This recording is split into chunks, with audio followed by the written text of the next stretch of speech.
Good morning! O, diba? Bagong gising. gising And bagong umaga. Ayan, ito na yung view ulit sa aming resort char na pinagstayan.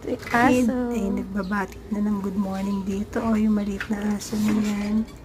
Tapos, ayan, diba? Ang ganda ng design ng kanilang kitchen and dining. Tapos, receiving area. And ito na yung pool. Naku, nag-hello na.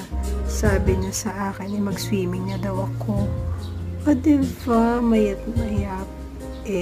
Si-swimming na talaga kami pagkakain. Tingnan niyo naman yung weather. Oh. Walang kaaraw-araw. O, diba? Ang saya-sayang mag-swimming. Tapos, tahimik ang paligid. Ayan. Dito daw. Fresh na fresh pa yung garden. Dito kami dati ko. And ito yung nasa kabilang resort. Diba?